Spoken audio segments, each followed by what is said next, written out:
Hi, my name is Kaila, nowosielski, and for my audience today is my grandmom Donna, my cousin Destiny, my aunt Melissa, my dad Ed, my mom Denise, and my camera girl, my aunt Jen.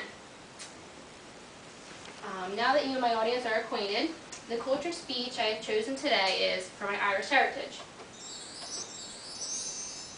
I chose this because it's one of my favorite nationalities and it's one of the favorite things about myself. What do you think of when you think of being Irish or being from Ireland? Well, for me, when I think of being Irish and being from Ireland, I think of happy-go-lucky, being surrounded by people you love, dancing, partying, having a great time.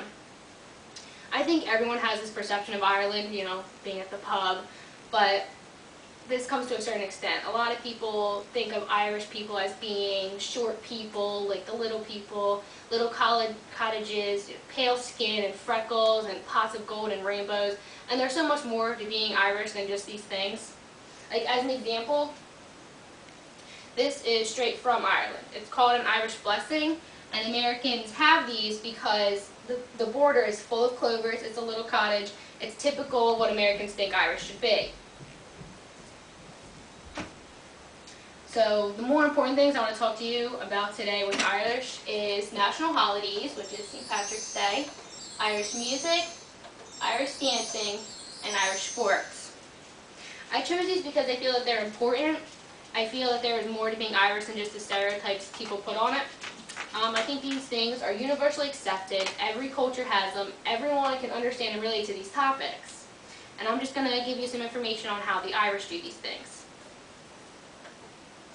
Every culture has a national holiday. In Ireland, one of the greatest national holidays is St. Patrick's Day. This is not celebrated only in Ireland, it's celebrated in America and many other countries. The perception everyone has of St. Patrick's Day is wearing shamrocks and green and eating green foods and eating Irish potatoes. Historically, the reason for this holiday is not just wearing green and wearing shamrocks, it's honoring St. Patrick for chasing the snakes out of Ireland. And the shamrock in Ireland is not just hung as a decoration. It's to show that honoring St. Patrick, like he explained the Holy Trinity through that shamrock. It's honoring what he fought for Ireland. National holidays combine individuals together. It's a celebration that people come together and you share in the same beliefs and the same values. Old century Irish music is more classical, folk, and instrumental music. Their music was a way to express their stories and pass down their stories through music. Britain forbid the Irish of their language, so they relied on their music to keep the tradition alive. The instruments they played with their music were harps and bagpipes and flutes. The music was also a celebration of religion and a celebration of life. Now in modern music, Irish is more of like party songs and lullabies. But the music is still rich in the history and still rich in the Irish pride. Some artists that emerge from Ireland from modern day music is like U2 and Sinead O'Connor. Traditional Irish dancing is set up into two groups, which is called social and performance.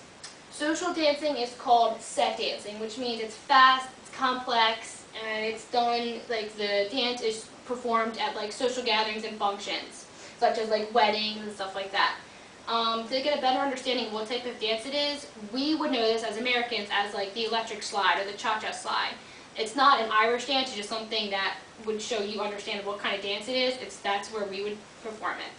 And the performance dancing is the step dancing. We would know this as the most famous dance called the river dance. That is where we would see groups of people in uniform in a parade doing this dance.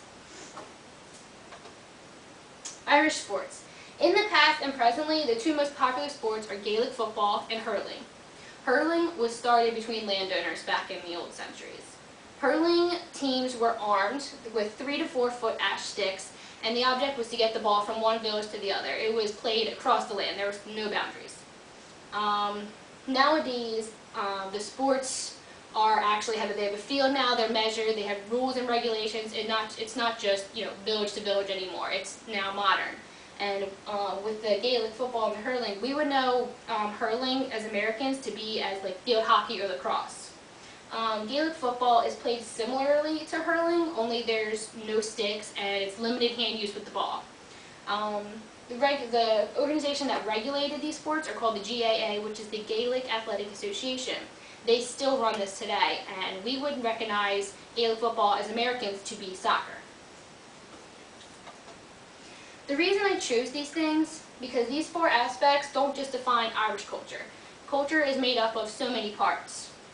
I chose these four things because everyone can appeal to these things. Everyone can understand them. Music, dance, sports, national holidays, they bring out the good in all of us. They combine our hearts and they unite us globally.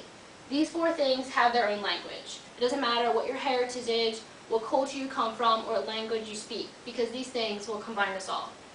Thank you for your time.